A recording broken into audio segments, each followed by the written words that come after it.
What's up guys, Will Sherlin again with Gutter Fighting Secrets. Now this one's for you, Dave. You had asked me to do a video kind of going more in depth on the rear naked choke. You were mentioning that on the streets a couple of times for you, it's been the case where you the guy's putting his chin down, maybe he's holding on to the arm or something, and you had a tough time really sinking in that choke. So what I intend to do today with B-Bait is we'll go and take a look at a couple various ways to really go ahead and either push that head back or sink that arm in enough to go ahead and get that choke. We'll also be kind of looking at a few different chokes here and a few different options. Sometimes the rear naked just isn't feasible. Whether you don't want to fully commit or whether you don't want to put the guy out, maybe you want to crush his windpipe, maybe you're just not having the option to go ahead and do so. We'll give you a couple of options just so you don't have all your eggs in one basket, so to speak. Another thing that I want to just briefly touch on with you guys is, look, I'm not a Brazilian Jiu-Jitsu black belt. I don't have all the chokes in the world. I know what has worked for me thusly far, and we'll go ahead and kind of give you some pointers and tips and tactics that I've learned along the way. Anything else you guys see that you want to either throw in the comments below, something that I might want to train myself, something you think other people could find useful or handy, look, go ahead, I'm totally open. Throw them in the comments below. I'll read it if I have time. Other people will read it. We'll kind of vibe from there and experiment with you know, all the various chokes and whatnot. I'm still always trying to learn new chokes, new ways to throw on a choke and whatnot. But with all that in mind, let's bring in B-Bait and we'll take a look at some chokes. So the first thing we're going to be going ahead and doing here is talking about the rear naked while you're standing up. Now, obviously, we're not always going to be on the ground and want to choke someone out. This is an extremely useful thing. I mean, I'm sure you guys, either in law enforcement or security, are going to be aware of this already, but like sometimes you don't want to necessarily execute that rear naked choke, whether it's your use of force continuum or your company's SOP or your department's SOPs, whatever the case may be. Sometimes you just want to kind of more take the guy down. So this will kind of aid you and help you in understanding a little bit how to take someone down from the rear, as well as some various choke options while you're standing up. Now, if B-Bait turns and faces over there, something that it might look like is this guy's either freaking out or I just need to take him out quickly, efficiently, and silently. Now, the first thing I'm going to be wanting to do here is, he's a little bit taller than me. I mean, I could definitely get that choke, but I kind of have to stand up on my tiptoes just a little bit. I want to bring him down to my level. The most easy and efficient way to go ahead and do this is just to take your foot and throw it in the crease of his knee back there and just press. And it really doesn't take much force. As you can see there, I wasn't pressing at all, and he's not necessarily helping me out as much as he used to. He's really kind of just, and it really takes very little pressure. But you can imagine that if this was a violent scenario, maybe he had a woman, he was, you know, domestic abuse, something like that, I could go ahead and really throw that in there. And especially if I'm able to take him by semi-surprise or full surprise, it's going to be kind of a shock to his system. So that's the first part. Now, the second part that I'm going to want to do is after I've thrown that strike into the back of his knee, and we're not trying to break the knee. If we were trying to break the knee, we would come from the side. And to be honest with you, that's give or take whether that's going to actually work. But back to the point is, we're not trying to break his knee, we're just trying to bring him down to our level a little bit. So after we do that, something that I always like, and I know I talked about this in another video, but we're going to throw a jab over his shoulder.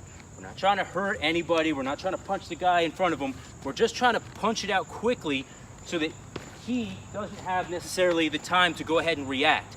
Now, in true time, it might look like this. Boom, boom, and we get him by surprise there. Just slowly for you guys. Boom, we throw that. Then boom, we shoot this over his shoulder. He comes down a little bit. We shoot this over his shoulder aggressively. Now we're going to turn around a little bit, face this way. After we've gone ahead, boom, we've thrown that. Boom, we shoot it over the shoulder. We're going to want to go ahead and take this hand, the palm facing the camera. It's going to be now, the back of the hand is going to be facing my chin. Boom, and it comes and faces my chin. Reason being that I tell you to face towards your chin as much as you can is you really, really need to shoot this as deep as possible. If you don't shoot it as deep as you can, maybe you end up here. Guess what? Rear naked choke's not going to work. There's too much space in between his carotid arteries. At that point, maybe we go into like an air choke. Tap when you feel it, and he's tapping already. which an air choke is a viable option. However, this is not what we're looking at right now. We're looking at the rear naked. So, boom, come here and you touch your face. Now you don't need to touch your face. Like, once you get the hang of this, it's really not gonna be necessary to come here and touch your face, but it's a good training option for when you're getting started. Now, boom, we come here, and we touch our face, we take our bicep, we put this hand on our bicep, flex like we're in a muscle show, flex again with this hand like we're in a muscle show. Again, I've said before, make sure you make a fist with this hand and go ahead and hide it. Now, if you'll notice here, and just briefly, to go ahead and illustrate my point, here is what a lot of guys do. This is a big problem. Now, B-Bait's gonna reach up and just grab my fingers, and he's either gonna break my fingers, or what he can do is break my elbow over his damn shoulder. And that's no good. It's not gonna feel great. You're definitely gonna be kind of sore after that. So what we're doing here is we apply the choke, boom, we flex, tap when you feel it. So we make sure we hide that fist. Now, the reason a fist, go ahead, try to grab my fist. He can grab my fist and he can pull it off. Boom, maybe he's able to get like a break there, right? Maybe he can even hip throw me at this point. Yeah, hit me, hip throw me, whatever, if he knows judo. But I say hide that hand nice and deep. So if you can notice here, I'm making a fist. I'm also throwing it as far back down, even like in between his shoulder blades if I can, while I go ahead, and now I'm just flexing and he taps already. So again, it's not like a huge deal, but it helps if you've got a little slightly bigger biceps. Obviously mine are freaking huge, so it takes no time at all. But if even if you don't hit the gym every day, you will eventually get it. You really just got to squeeze and be patient about it. The big thing that I see, especially like while rolling and guys are trying to execute this, is they get impatient about it. And that's a big thing, and we'll discuss more about this, but they're trying. They get impatient, and then they say, oh, screw this, I'll try for like a rear armbar or something like that. Yeah, but you gotta be patient, you gotta hang in there. Now, we'll discuss that, but for now, a couple of extra tips about this standing rear naked choke. And I know, again, we've gone into this, but I'm just reviewing it because it is valid and important information. Boom, we're down to our level. Again, this hand, it's gonna go on his shoulder, I'm gonna control him. A big reason for that is like, try to throw an elbow now. Boom. Well, he can still get me, but at least I've got a hand on him. So boom, I've got my hand on him. Now this hand shoots out. Again, it's important. Simultaneous action here. Simultaneous action. So I'm not boom, then boom, then boom. He'll fucking, excuse my language, he'll freaking be able to turn around and knock me silly. B-Bait's a strong guy. He's not gonna just go like a freaking mouse into the mouse hole here.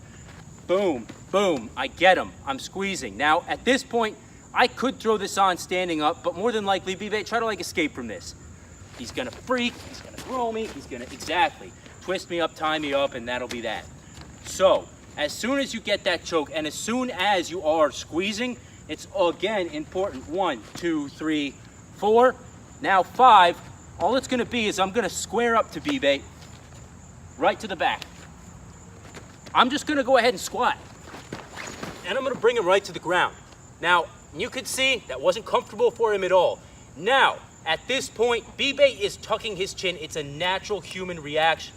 What I'm gonna have to think about is if I don't have this choke already, if it's not sunk in there already, I'm gonna have to think about getting his head up and getting this arm in once again to sink for that choke. Something I found handy is just take your hand on the forehead and press it straight back. Now again, you'll notice I'm not in an ideal position. I'm kneeling, I'm kind of more taller than him now. So something I might really have to think about is being very aggressive with that head tilt. Tilt it all the way back, tilt it all the way forward, and just work it into there. Maybe I can't get it. At this point, the Brazilian Jiu-Jitsu type stuff comes in handy. So, I'm here, and I've lost that damn choke. I have two options, really. Number one, I could go for that air choke tap when you feel it. Boom. Or, number two, I'm here, I could start thinking about kind of sitting down and applying those hooks. And then tap when you feel it, and he taps. So, those are kind of the two options. Now, I'll warn you, obviously, if this is on the street, and we're gonna go ahead for the takedown again, boom, boom, boom, we've got it, and we're sinking down. Now, at this point, I've got the choke, but if I didn't, and I needed to sink, he's gonna try to grab my arm more than likely. grab this arm, hug it up. He doesn't want me to apply that choke. He knows what I'm trying to do. So stay hugged up to that arm perfect. What I'm gonna have to think about is getting down here and applying these hooks.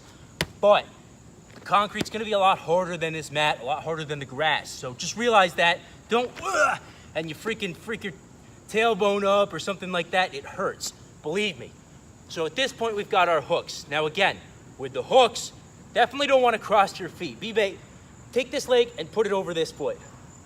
Yep. Yep, and I'm gonna tap. He'll break it. He'll break my ankles real quick. Very simple. So go ahead, apply your hooks. Now the reason we apply these hooks, we don't want him going anywhere. Now B-Bay, try to get away from me.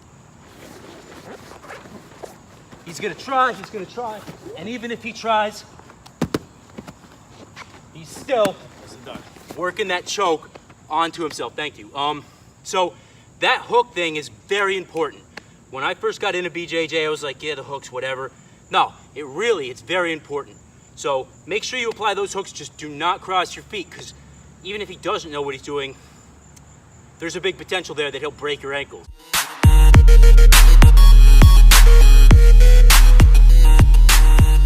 What we're gonna do now is go into some tactics to go ahead and work your arm into that throat and, get that rear naked choke seated nicely, because it can be a challenge.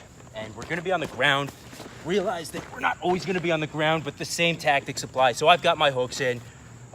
He's being a stubborn guy. He's got my arm, he's holding it down. He realizes that if he can control this arm and tuck his chin, that he's not gonna get choked. He's smart enough to know that much. So some things we can start thinking about here is, obviously, we can try to control one of his grips. We might be strong enough for that, and I talked about that. Holding on to this, then, at the last minute, throwing it away, and then just working, right? So that's one option. Now, another option, the thing is, that doesn't always work. I've been against strong guys, even guys who are white belts, they're just strong. You can't even get this thing pried off. They're just death gripping it because they're so full of adrenaline. So something I have found useful is go ahead and death grip it. He's death gripping it and he's tucking his chin. Now, what we can do, and we have to be sneaky about this too, is just tilt his forehead back. Then we can go ahead and, like we talked about in the other video, you're just swimming. Like if this was a fish, whoop, and it just swims under that chin. So we tilt the head back, then we aggressively and quickly swim it. Now, if you'll notice here, I'm not able to really go. I could get a choke here. All I'd have to do is just notice that my bicep and my hand's grabbing my bicep. All I'm gonna do is and he's gonna tap when he feels it. And I'm just working it against his windpipe. Now, on the street, on the mat, people might tap, people might not tap. Or if it was on the street, he might go until he's just, choked out. On the street, typically, someone's not gonna give up just to give up. They're gonna keep going until they can't fight anymore. And if this was like a battlefield situation, you'd probably have to kill him before he kills you. So anyway, we're here. Now, we've pressed that head back and we've gotten the forearm here. Let's say we wanna go ahead and go all the way. Something we can do here, this hand is gonna work his head this way. Then it's gonna work his head this way. Then it's gonna work his head this way. And we're just trying to out-muscle him until we can get it. What we also can do is, he's strong at this point, he's not wanting us to get it. We can come on the nose, under the nose, and we just press on that nose, and that tends to work quite nicely. Now, the nose is something that, if you can go ahead and take your hand like this, like karate chop, press up on your nose, you're gonna start to feel that it really doesn't feel very nice. How did that feel, B-Bay? Not good. Not good. Not good at all. I remember when I was doing a lot of close combat training with the Canadian named Bill Wolf, his thing was all about get that nose back and tilt it back. Krav has the same thing. They definitely utilize that a lot. I know Fairburn was huge on it. Go ahead and aggressively chop up into the nose. Freaking hurts. So that's a really handy, solid tip. Now, if you are trying to press that head back and he's still stubborn, if you can either go ahead and take your hand like this and press on that nose, you can also go ahead and take your palm and press on that nose. You can also, if you're really street, strike into that palm with a heel of your hand or something like that, and that'll start doing the trick quite often. So if we got the hooks in again, B-Bay, I'm here, I'm trying, and he's just not letting go. I can take that nose and I can just work it up then that'll give me the space I need to go ahead and sink that choke on. Now, another sneaky type of thing we can do, and this may work, it may not, but I want to throw it out there for you guys, is I've got the choke, he's not letting it. What I could do is I could say something like, you know, Bob, I've got this guy here, Bob. And I point over there, get over here. Maybe he looks, right? That gives us just enough space to go ahead and start getting that in. So it's really all about getting just enough space to work the tips of your fingers in here. So like all I need really is just enough space to get inside here. Then I can shoot it in nice and deep and aggressively. So it doesn't take a lot. I mean, really what it is, like I said, you need just enough space to get the tips of your fingers in there and swim them in. Then you can really start shooting it in and being aggressive with it and get in there. So that's a good option. Now, I mentioned about the other choke. Debate hooks again. Captain Hook on the job. All right, so we're here and maybe we just can't get that choke, right? Really death grip this arm. We just can't freaking do it, right? Well, maybe we take his head here and we start applying it anyway. Act like you're gonna do it, you know, grab your bicep, flex.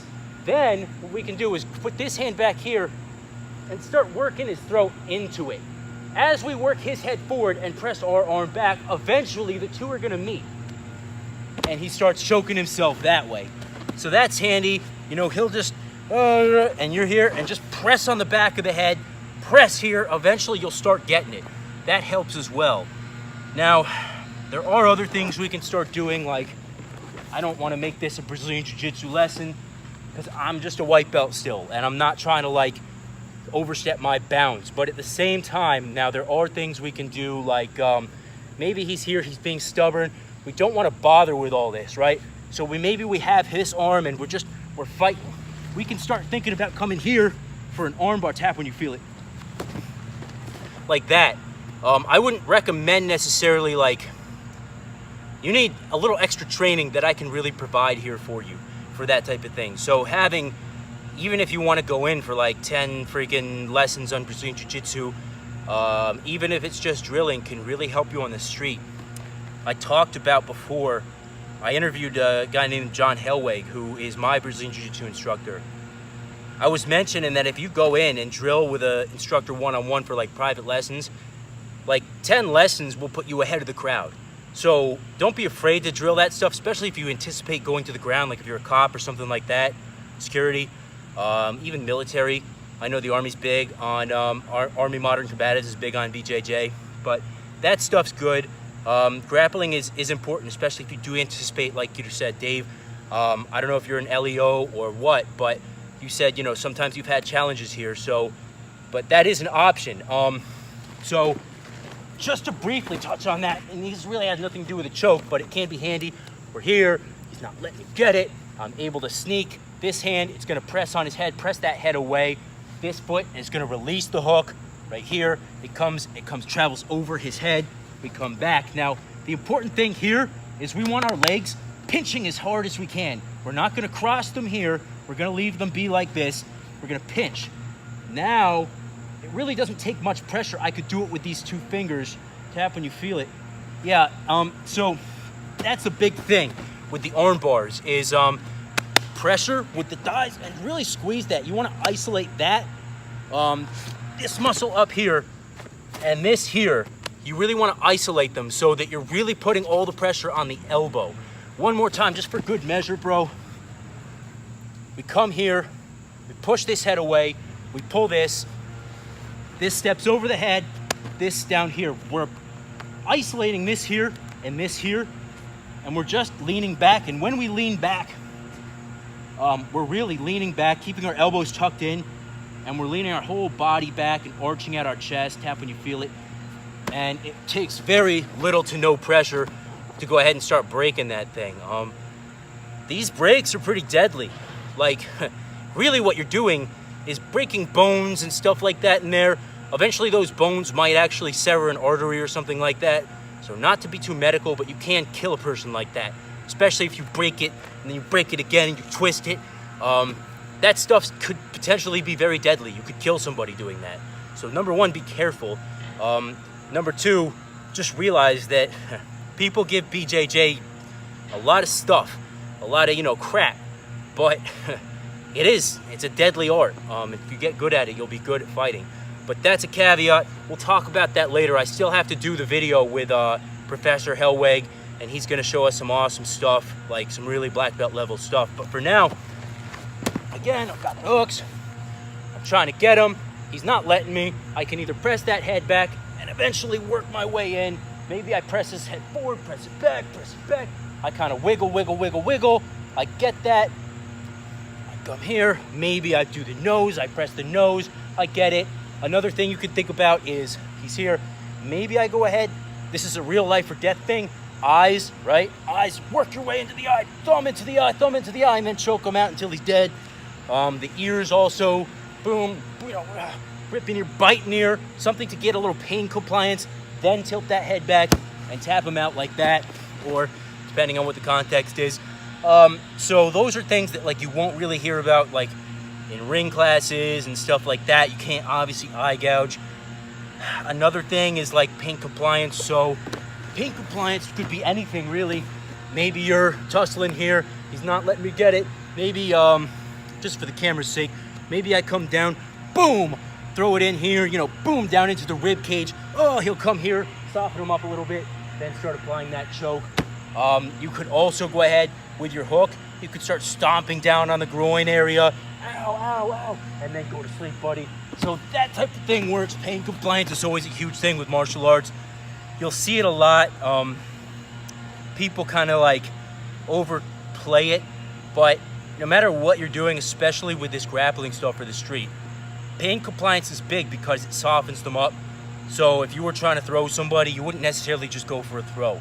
And that's one of the things I've noticed that makes stand-up BJJ, or just, wrestling in general, hard, because you can't necessarily soften them up. It's really dealing with a very rigid, stiff individual who's also trying to throw you to the ground. But, in combatives, it would be easy, you strike him on the face, whoa, he's softened, boom, you bring him to the ground.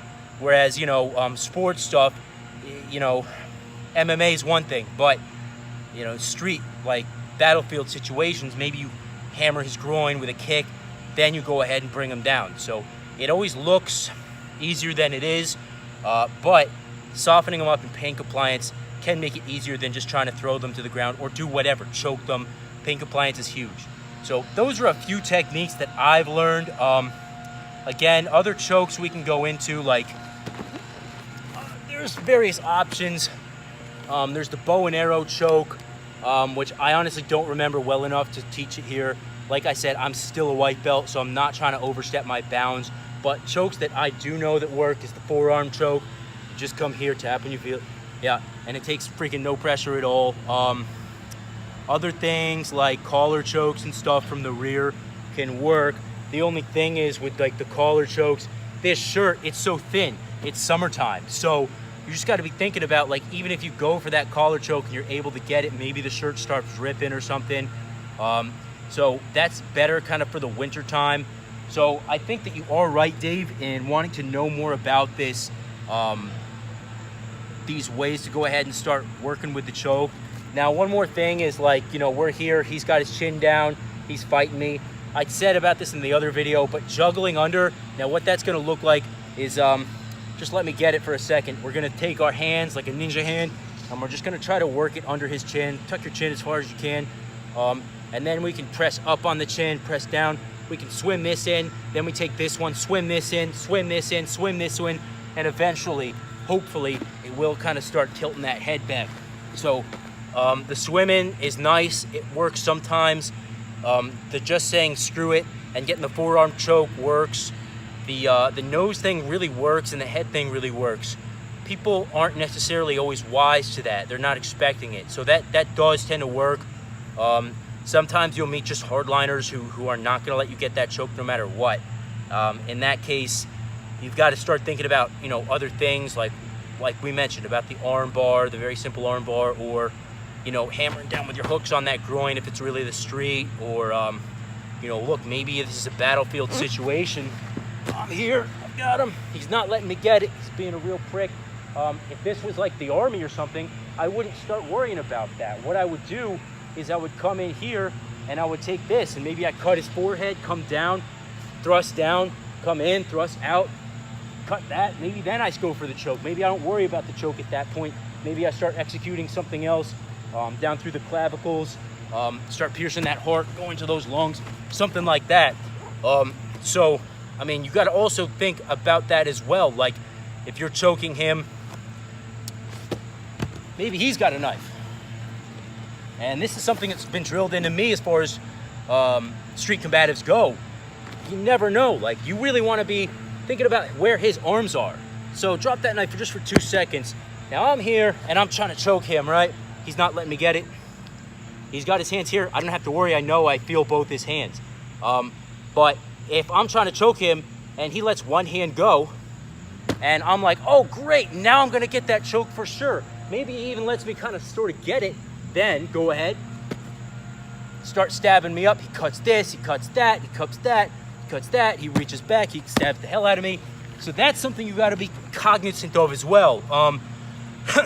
If you start feeling like, oh, you know, he's getting tired, he's letting one hand go, where is that other hand going? Make sure you pay attention to that, because when it surfaces again, it might be holding a knife, and you don't want that. So that's another thing to be cautious about. We mentioned about, like, when you are rolling around, you know, you slam down on that concrete, your knee's gonna get hurt, you slam on the back of your head, that's gonna really suck. Even on your back, that's gonna suck. Like we were talking about before, he mentioned off camera about that, those hooks, right? So maybe B-bait, and we're just gonna go light here, bro, because I don't want to damage myself and not be able to teach these fine people. But I've got the hooks, right? Go ahead and try to like wrestle out of it and do that thing we were talking about with the bat, right? And he slams me down, boom, and that sucks. So that's all good. He's a strong guy, but I managed to protect myself on that one. He is the type of guy, though, that if you have those hooks in, he might go ahead, and especially like he's posted up here, you're on his back, and boom, and he just throws himself, and he wants to mess your back up, twist you up, something like that. So that is something to be cautious of as well, especially on the concrete or something. It would suck. So this stuff really all is about maximum aggression, maximum speed, precision. It really is. It's very important to be aware of. Like, when you throw that choke on, you want to be sure that you're going to have it. If you can't get it, then you really want to be sure of how you're going to get it quickly, efficiently, and do it fast, because the longer you wait, the more danger you're in. So Dave, bro, I hope that helped you a little bit. If there's anything else you'd like to hear about, let me know. Feel free to drop another line, whatever, anytime, man. Like I said, if there's anything else you want me to discuss or go over, I add my 2 cents. Be glad to do it. Like I said, I'm not an expert, but this is kind of some of the things that I've thought about that might be useful. So until next time, please remember, guys, you are your first and last line of defense. Me and B-Bait, we'll see you later.